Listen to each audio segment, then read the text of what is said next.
Well, hello everybody. Welcome to our live chat, rechat. The chat that was supposed to be, that wasn't, that is now. And so you can't say it was the chat that never was. So first of all, let's do a sound check. I see Cheryl saying hello, Diane and Roger. And Cheryl, just give me a thumbs up and telling me that you can hear everything just fine. And we can roll on from there. So here we are, almost the end of September, when in most parts of the country, things are going to start looking like they do behind me now. So it's really appropriate to talk about warm and cool today, which is exactly what we're going to talk about. It's one of those topics that gives people confusion for some reason, where the whole idea of a color being warm or cool is easy enough when you can look behind me and see lots and lots of warm colors. But how does that work when you're using it for a painting? So that's going to be what we're going to explore today. And before we get started, let me just do what I always do, and that is to explain how the whole question and answer thing is going to work. Everybody is welcome to attend these chats. Because of how confusing and congested the chat box can get, if everybody who's watching is able to ask questions, we limit who can ask questions to those people who are Studio Insider members. And I know those of you who are members and who are regulars to the chat get tired of hearing that same old story over and over again. But just to let everybody else know that if you would like to ask a question, and you're not a Studio Insider member, you would need to become a member to be able to ask a question. And that is simply hitting the join button you see there underneath the somewhere in there. Oh yeah. It's right on the web page. It's right underneath the banner right now. But you'll see that word "join." Usually, it's in the menu part. Just hit that join, and oh yeah. By the way, you have to pay $4.99, and that charge $4.99 per month actually gets you more than its monetary value, because as long as you remain a member.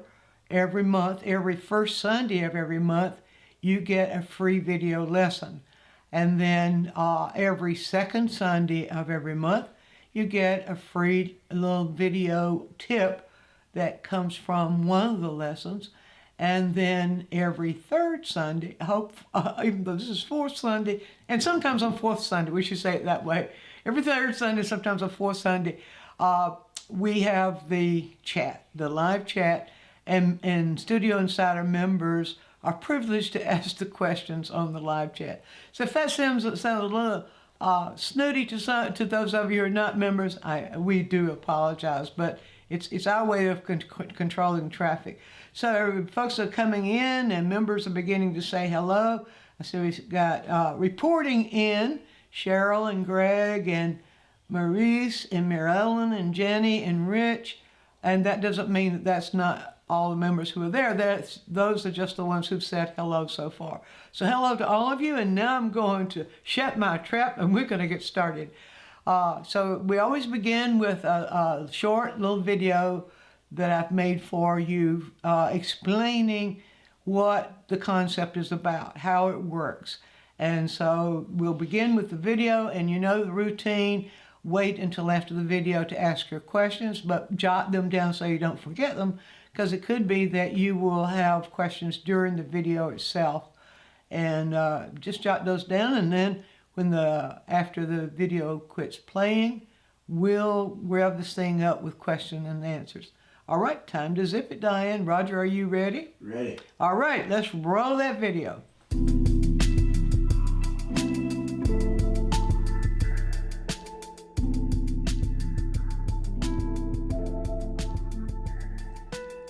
Whether a color is warm or cool is caused by the cones in our eyes, how our eyes register those colors.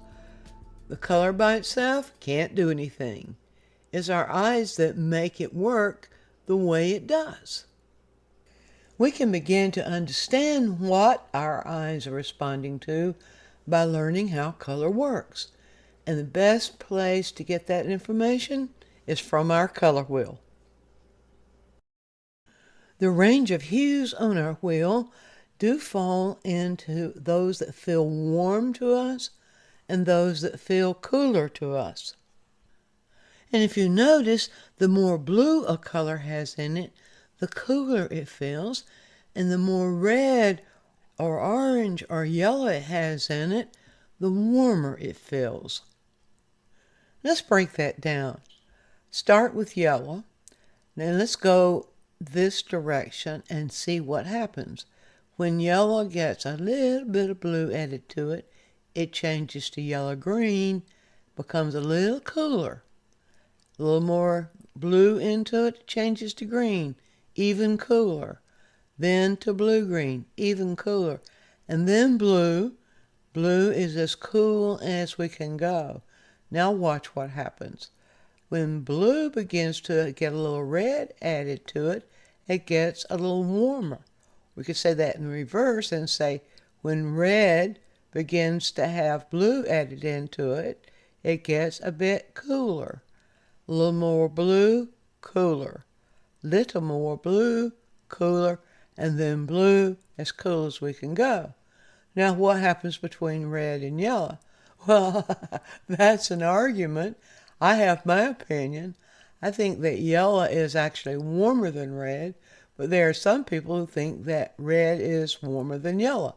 But what we know is that this whole range between yellow and red are warmer than the colors that have blue in them. So the more blue a color has in both directions, this whole section over here ends up being on what we call the cool side of the color wheel, and this section over here ends up being the warm side of the color wheel. It seems to have a division about right here.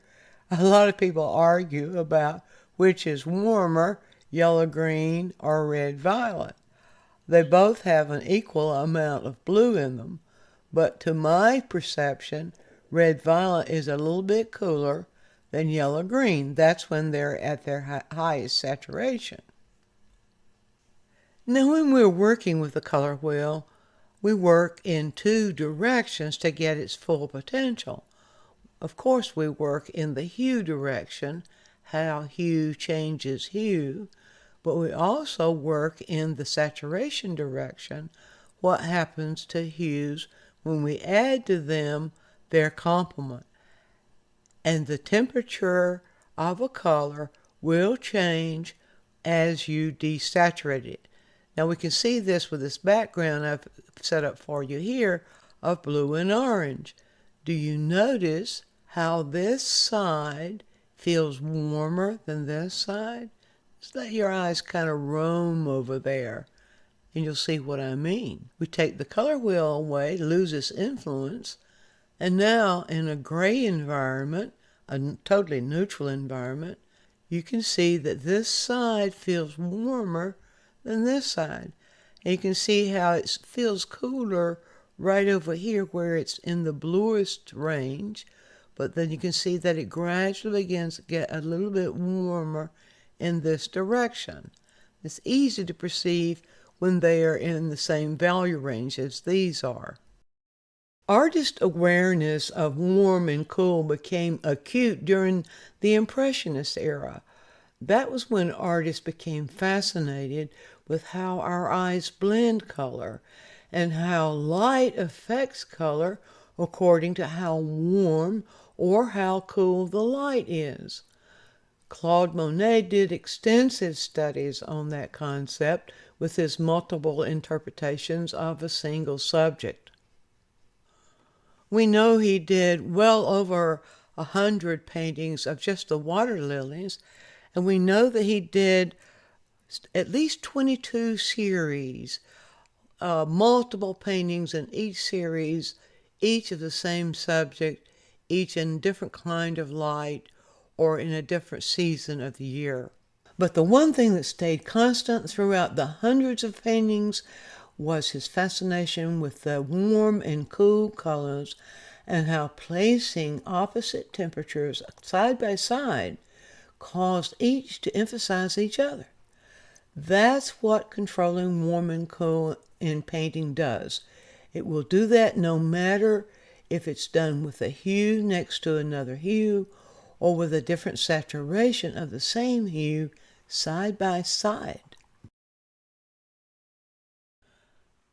I want to take you on a little journey now and explain to you how I took this winter scene with all these neutrals in it and from it did this painting. First of all, the colors I chose for that are a double complementary set. And the reason I chose those colors, because there's so many neutrals in here, I wanted a broad range of possibilities for enhancing those neutrals. So one set of neutrals was just simply orange and blue of my hues, and the other set of neutrals was red, violet, and yellow, green. As far as how I use the hues themselves to side by side in their contrasting temperatures, right here I've used the hue of blue-green in a very low saturation, and right in here this is that hue of orange in a very low saturation. And notice I've kept the values very close. Now, keeping the values close when you use temperature like this is really important because that helps them to have a life to them, kind of vibrate. So I've alternated that pattern of those blue-greens in this area with the oranges, or red oranges really, in this area. And by doing that, it gives that whole area, enhances the neutrals. We feel it as neutrals and as winter woods, but we have a little bit more color in there, and we can do that when we use warm and cool that way. Another way I've used warm and cool is right over here, where I've got the cool. This is a very low saturated blue in here, and I've worked it back and forth with this low saturated orange in here. And I've done that in a number of places, over in here especially, but I've raised the value over there. So I had started out with a slightly darker value here, and then raised the value very slightly in the background there. Another way I made that work was by using those oranges in their low saturation for interpreting the road, the same oranges. Now, in these oranges, I added a little bit of that red violet. You see, by working those double complements like that, I can mix the warms of those complements and the cools of those complements, and I can get more variation in hue. So I've done that there, and then I've lowered the saturation where it gets more neutral in here. Of course, raising and lowering the value. In the very dark value areas of the trees, you can see here, I've played with that saturation of the oranges and the red violets, back and forth. With those mixed more orange in here and more red violet in other areas. But you can see I've alternated those in temperature. A little cooler here, a little warmer there. And that's done with saturation. The degree of saturation gives me that. And a similar thing over here. That degree of saturation. I have more blue in this one, but the degree of saturation gives me that cool over the warmer behind it there. So I've kind of worked with that same thing. See, right in here, same thing of a higher value, a lighter value. And I've used the combination of the blue and the yellow-green. Put a little bit of the yellow-green in the blue and desaturated it for the sky area, bringing a little bit more of the blue into the sky than I see right over here. And then I went from cool to warm within that sky area to indicate a little bit more light back in here. So that's a very brief journey through how I use warm and cool there, and I often use warm and cool that way, where I'm using them to enhance each other. Let's stop now and give you a chance to ask your questions.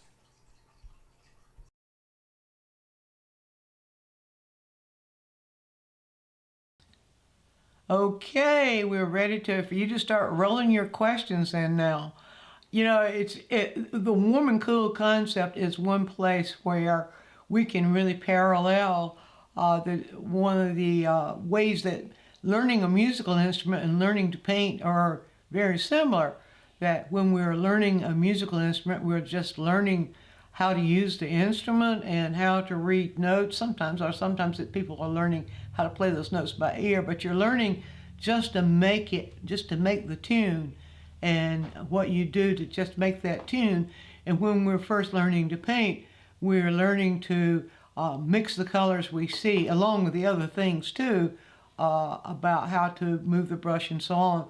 But we're learning to mix the colors we see and put them as description more than anything else. But then once we get to the place where we can manage that pretty well, it's time to begin to learn to use color as a composing tool, where not only are we describing what we see, but we're doing these little extra things with color to give it a deeper interpretation. So Cheryl asked, how did you or Monet lay down so much warm against cool without looking stripy and zoned? Well, part of the technique there, Cheryl, is keeping the values the same. And part of it is simply both of us, even how many years, 200 years apart, I guess. I can't remember now. I can't do the math. Anyway, we're both using wet paint. And so when you're painting wet into wet, it makes it really easy if you don't overstroke. Now, there's a problem a lot of people have that will cause the warm and cool to just blah out on you. Yeah, you have to pretty much get the mixture you need and stroke it, and then the next brush stroke it and keep moving, because if you stroke it too much, you overblend it, and then those colors begin to blend together and they sort of neutralize each other. So it's a matter of, it's a more technical, but keeping those values close and keeping those values the same. If you look at the Monet, for example, Roger, this is probably a good time. Pop up that water lilies. Let me just point out to Cheryl and to everybody else too.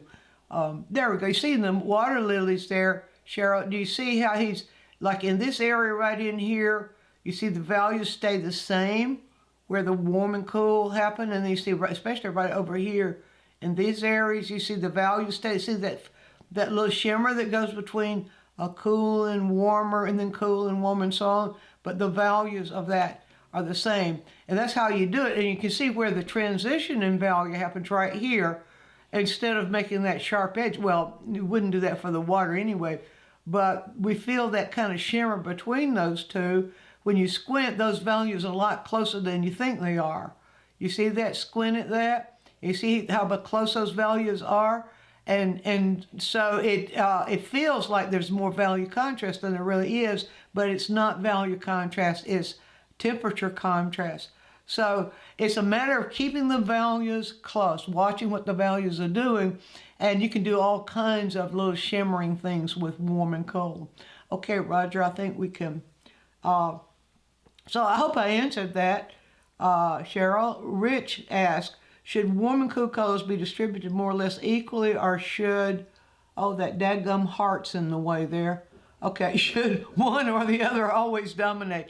Throughout the whole painting, Rich, it's a good idea to have one temperature more dominant, meaning it's more prevalent. It's simply for the sake of balance. Otherwise, if you have sort of equal amounts of warm and cool throughout, there's kind of an ambiguity, a visual ambiguity that is there that feels a little unstable, and the viewer might not know what's causing that to feel a little unstable. But when you lean one of the temperatures, they have more of the cool than you do the warm, or more warm than you do the cool in your total distribution throughout the painting. It gives it more balance. It gives it more readable, makes it more readable by having it actually leaning towards it really is sort of towards one kind of light or another. So hopefully that answered that. You can let me know if it did or not. So yeah, and the thing is that a lot of people have trouble telling the difference between value and saturation. Saturation plays a large role in the warm and cool, as does value.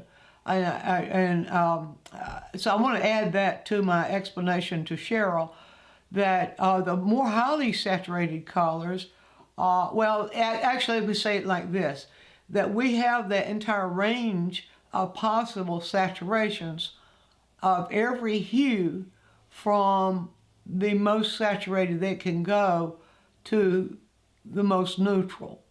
And that entire range is what needs to be kept in the same value level.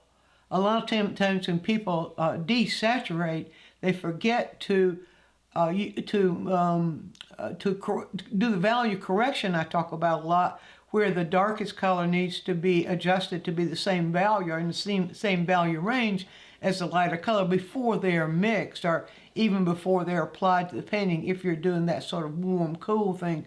So remember that the warm cool happens in two directions. It happens from one hue or hues beside each other, one cool, one warmer, one cooler, one warmer, or where a single hue is being desaturated with a cooler hue added into it. There's no way to desaturate without adding the opposite temperature in. All right, so Alka asks, when doing fall leaves, the ratio of warm would be more than cool. Providing, yes, Alka, providing the light, I'm going to go into that again. When you're doing fall leaves, we're usually thinking in terms of what we're seeing right here, when there's a direct sunlight, in other words, not overcast. If this scene were behind me were overcast, all those oranges and golds and whatever would be cooler. And when doing fall leaves, we take in consideration, yes, that the color of the light, the temperature of the light, because remember that the sun is giving us a warm light when it's not obstructed by cloud cover. And when it gives us that warm light, what's actually happening is that hues and that warm light is mixing with the color we're looking at, all the colors we're looking at that are in that light, and that makes those warm. Well, we can work warm and cool in there, but that scene is predominantly warm, just like in this one. This is a photo that Roger took behind me here, and then you can see over here, well, there we go. You can see the cooler hues of the sky coming through there, and that gives us that richness of the warm, although the warm is more dominant there. So I think it's always best, rather than to say something is always this way or that way, it's best to say, consider every subject like that as to what kind of light it's under. And not only that, the kind of light, but yes, and that includes the time of day and the time of year. You know, all those things will affect the quality of that light. Then Cheryl says, okay, she says, thank you, so I assume I answered, huh? I'm assuming, based on something that happened during homework, that analogous colors can also create the shimmer. Yes. Now I'm going to finish reading her question. Analogous colors can also create the shimmer effect, red, orange versus yellow, orange, etc., against blue. Yes, indeed. I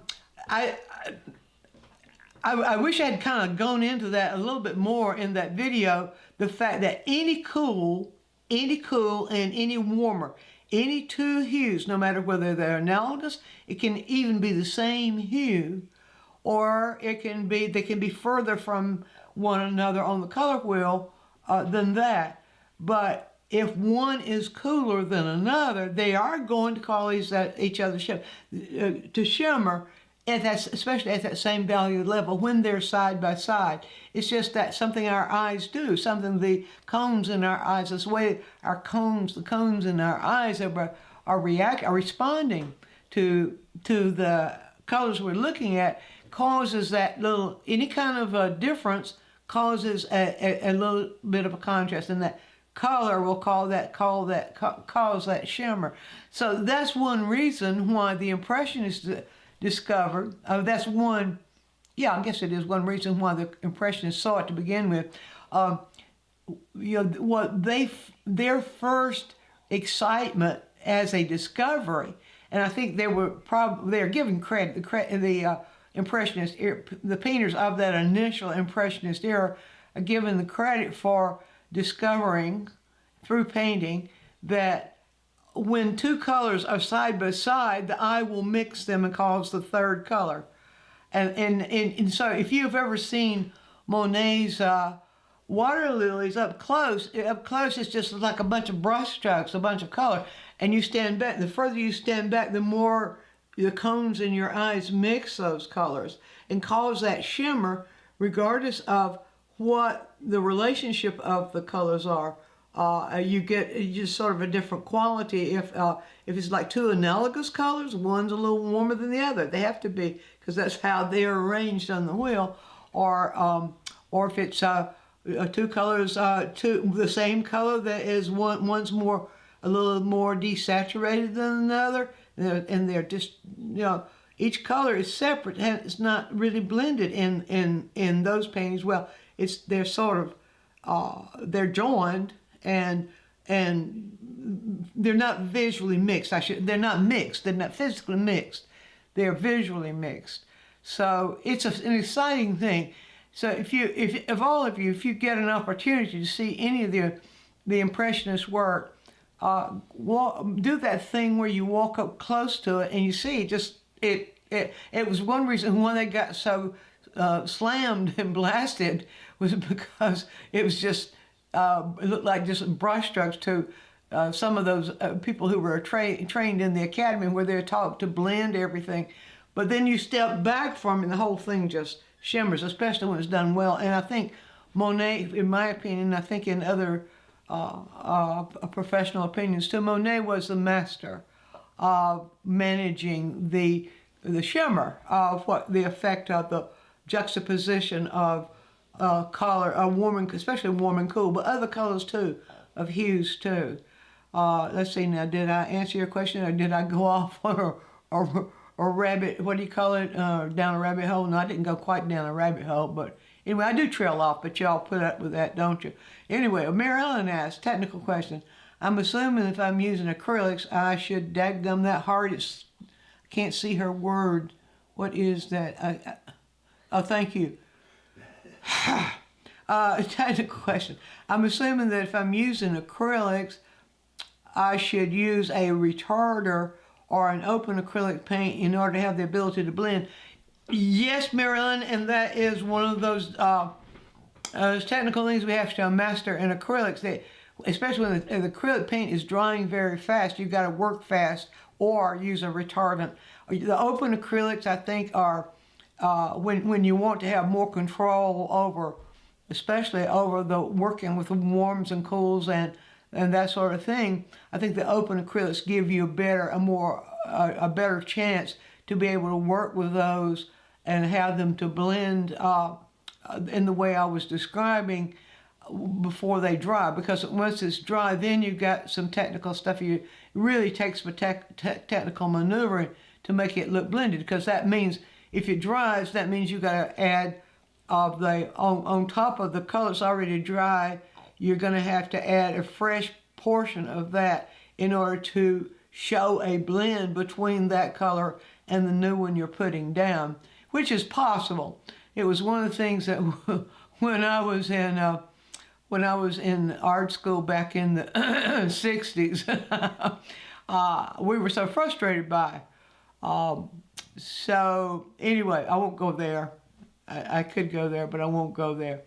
All right, Cheryl said, opens exciting possibility. Oh yeah, it really is one of the most exciting things that we can do to enhance the color in our painting, to make our images richer, is when we start recognizing what's going on with what color I keep saying what color does to that color. When we have those warms and cools, playing together within the painting.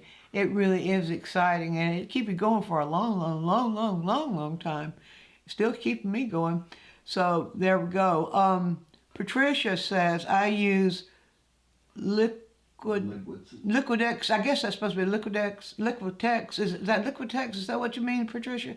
Spray directly onto the canvas. That is to keep the acrylic, put it on the canvas first and paint the acrylic into it to keep it from drying quite so fast.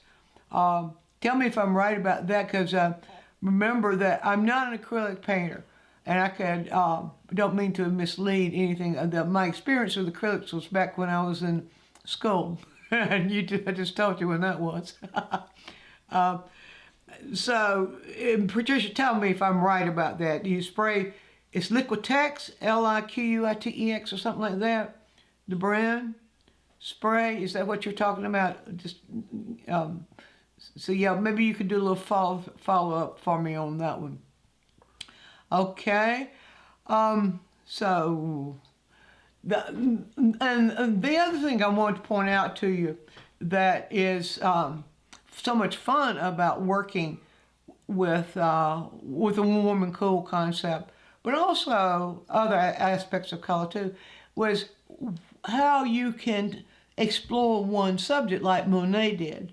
A lot of times we will start with a single subject, and this usually, I think this is more the result of painting from photos than it is painting in plein air.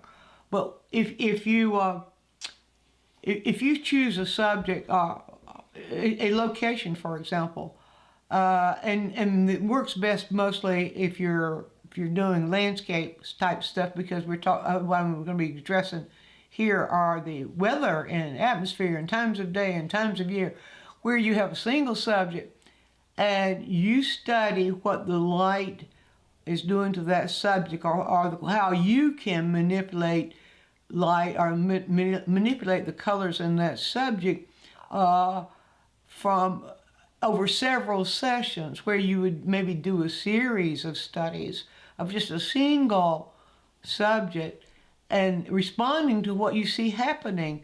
Like, what's the difference between when you're working from this particular subject and there's the springtime, when things are just beginning to turn green again. That's going to affect the color of the light. What is the difference between that and then in direct light, and also on an overcast day? What happens to color? What would you do to the color to actually respond to that and then enhance it? This is what I was trying to point out to you when I did the analysis of the little painting I showed you in the video.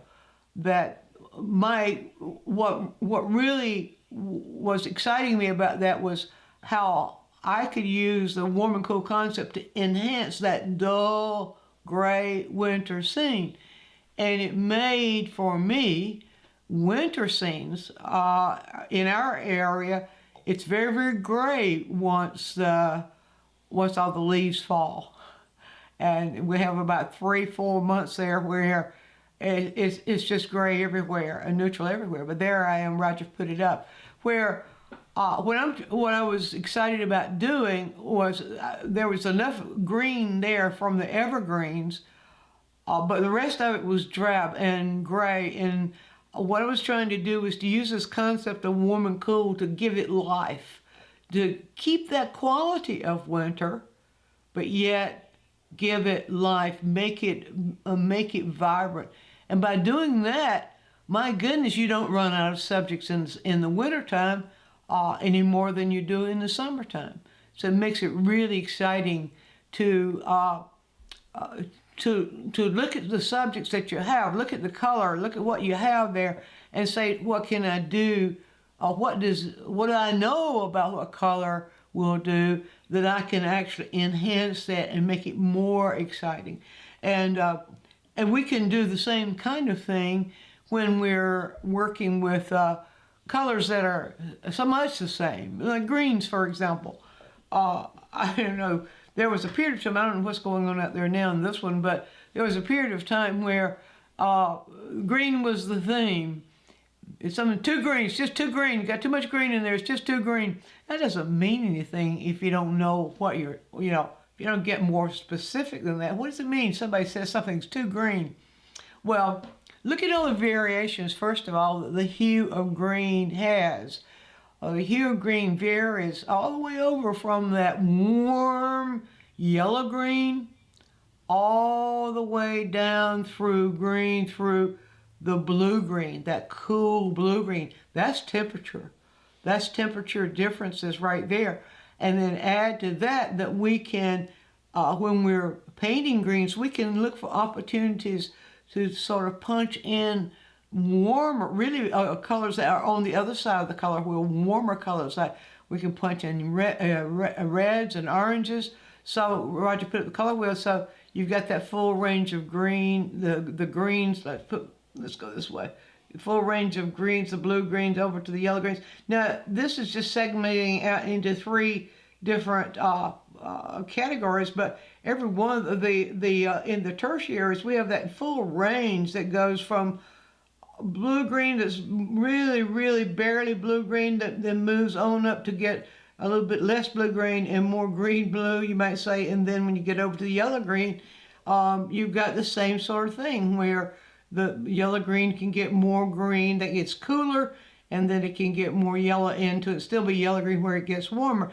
So even that part is something where we can enhance nature by varying those temperatures. By first of all, you'll read them, you'll see that in the greens of summer, look for how much cooler those greens are. They're more in the blue-green areas when they're in shadows, and then look for where the light's actually hitting them and how more towards the yellow-green, the warmer. So you got warm, cool.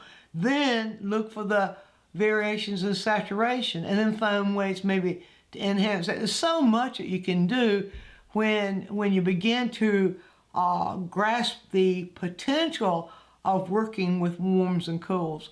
All right, so I went off on one there for a while. Patricia says, I use it on freshly painted areas when I want to blend. Okay, and yes, that was the brand Liquitex. There are a few others, but theirs is, the only one, okay, this is the only one in a spray bottle. Okay, I didn't realize that was available, Patricia, and thank you for adding that, because that's something that those who paint in acrylic might find very useful. The Liquitex brand of, let's see, go back up here and see what it was called. The Liquitex brand, where was that, Roger? Where she asked that question first of all. Oh, right there, a retarder, okay, yeah.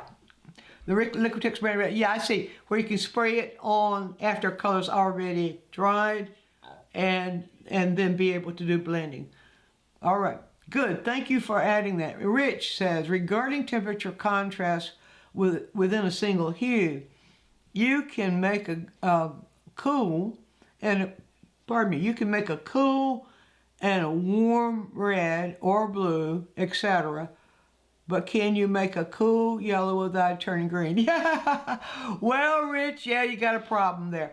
The thing is about yellow is to make it cooler, you have to have a complement that is the exact complement of that particular yellow. Now, yellow on the wheel is the only color on the wheel that has that extreme, because what happens there, the yellow being right there in position, this is being the warmest color, turns green or it turns orange. So if the complement, so if you have a purple or violet that is the exact complement of the yellow you're using. So if the yellow you're using is tilting a little bit more towards the orange, then you will need to use a violet that's going to lean a little bit more towards the blue.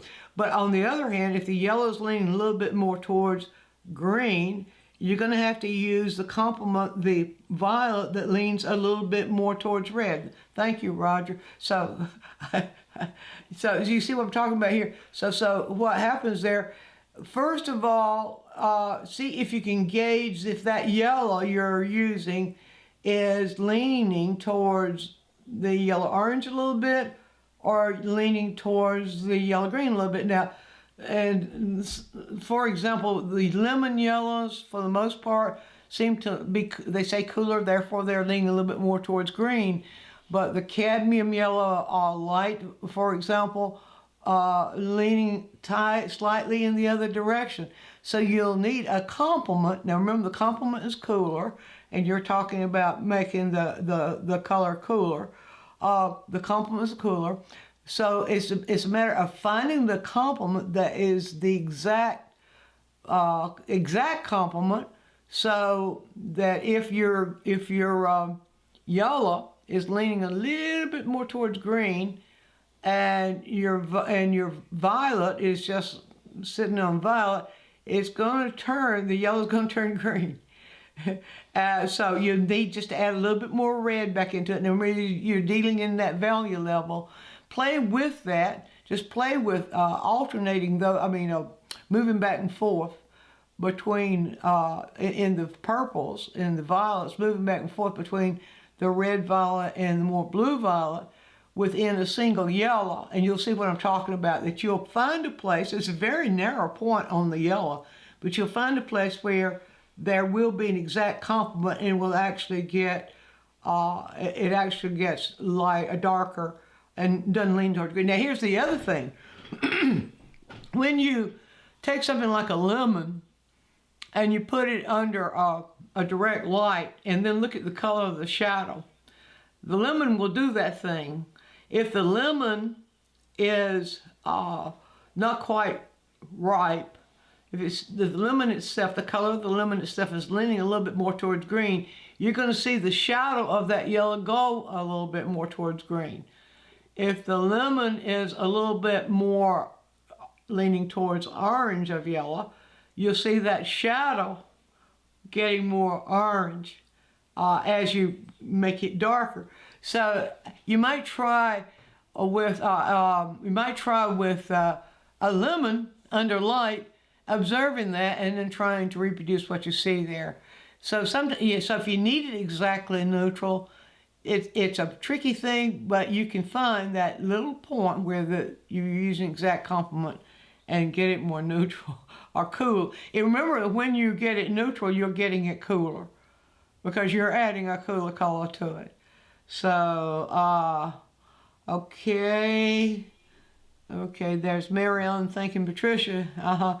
Good. So yeah, you got both those possibilities there if your acrylic dries. So you got several possibilities there, Marilyn, haven't you? Yeah, that is fascinating. Marilyn says fascinating about yellow and violet. It is fascinating. It's more of some, I think it's probably because of the brilliance of yellow, the purity of that light that is in yellow, that it's more, our eyes are more sensitive to it, to that color, to the hue of yellow. And so I think that's part of it, but it's also, it seems almost delicate when you start making it cooler.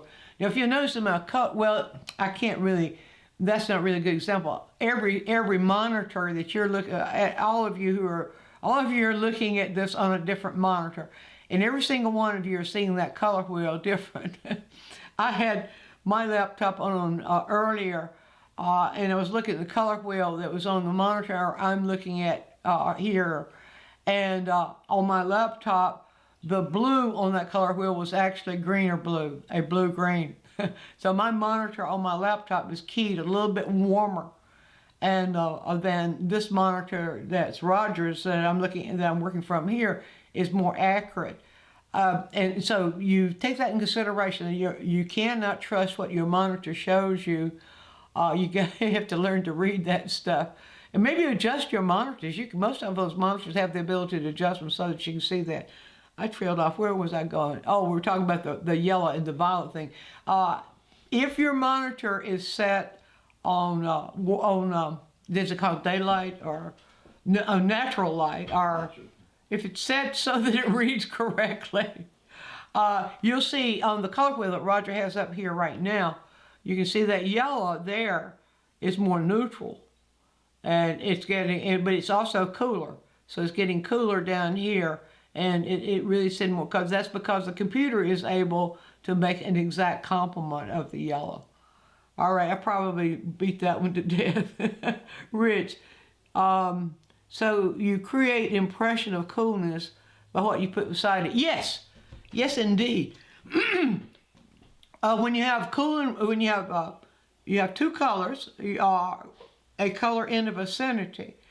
Within the vicinity of a warm, a cooler is going to look cooler. And in the vicinity of a cool, a warm is going to look warmer. Or if you have two colors side by side, they're enhancing each other. So you can see over in the photo here that really the blue is appearing to us much bluer, or we see that blue more clearly because it has that warm around it, that cooler blue. And the same thing is true for, there we go down, where's the shoulder? Oh, this is right here. You see the greens there feel cooler. These greens right here feel cooler. And this feels warmer because they are side by side. If this area were warmer or more like this one in temperature, we wouldn't feel that accent. We would feel that quite so accented. So they do enhance each other. Cool enhances warm, and warm enhances cool. And the more different they are from each other, the more they enhance each other. So that's, and remember, we use the right word there, Rich, impression of coolness or warmness, because the impression is what the impressionists were saying. They were doing an impression, and then the academics at that time, who made all the rules about how color should be used in painting, then turned it into a nasty description. Oh, they're doing impressions. You know, you've heard it on TV. This party thing that these people now in these political party crap. You know, oops. Where someone might be claiming a label of some sort, and the other one is going to make a joke out of it. That was sort of what was going on then. I trailed off again, but you know, put up with that, don't you? You folks put off an awful lot. So, Roger, how about the haystacks? Let's put those up. Let me play with those for a minute while I'm waiting for more questions to come in. So, whoops. There we go. There we go, the haystacks. Now, Monet did, oh gosh, I've forgotten how many now. Was it 23 paintings? Even probably more than that. More, at least 24, if not more, paintings of the haystacks where he was studying not only the effects of light, but the effects of cool and warm. This is sort of what I was talking about a while ago when I was talking about studying different subjects. Now, if you'll notice in this one, the sunlight is pretty much in the same place in this one as it is in this one. It's a little bit further, tilted a little bit more, but pretty much in the same place. But if you'll notice what he's done there, we've got two different seasons. We've got a snow season, a wintertime here, where we have a cooler light. And we have a summertime, kind of foggy season over here, where we have a warmer light. And so we can see the effects there of that cooler light is a totally different interpretation of the colors. And if you'll notice, he's used the same hues, or saying the hue range, hue families for the haystacks, here and here and here. This is the haystacks in bright sunlight, you see. So he's used the same hue family. Now this is what's really fun and interesting. We've got the same hue family, means that red oranges to yellow oranges. That's a hue family, all built around oranges.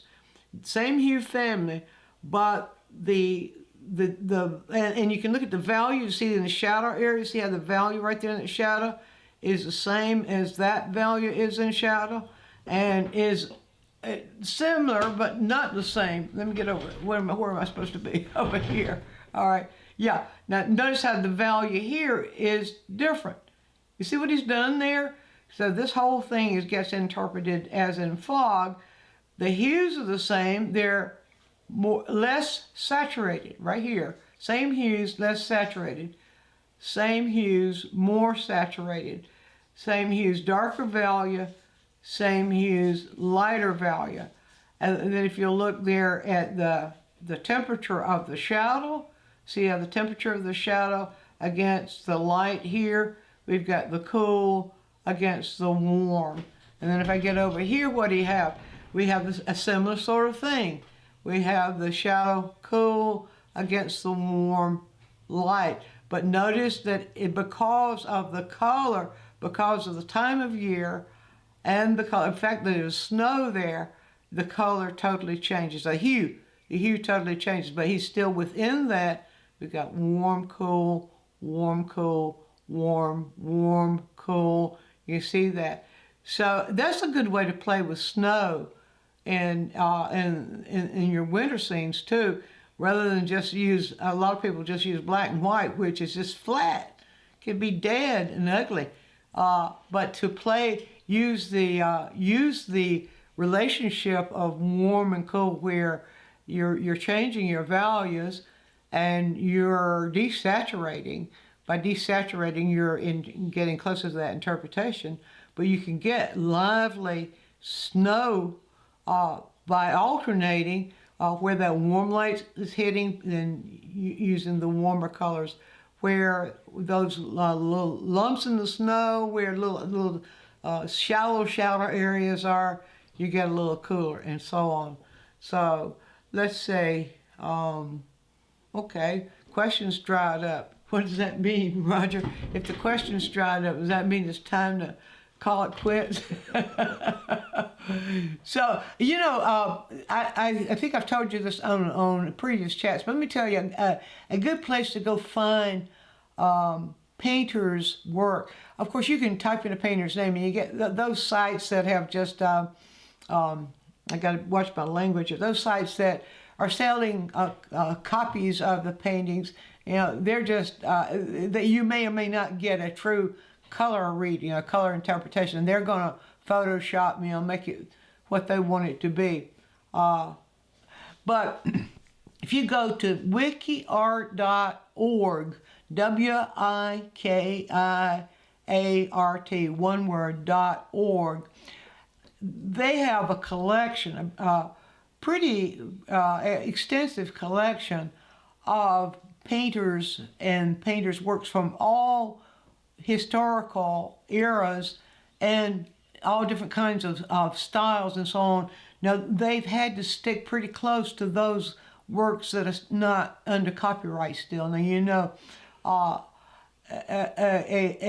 copyright is active for up to the first 70 years after a painter's death, and also during a painter's lifetime.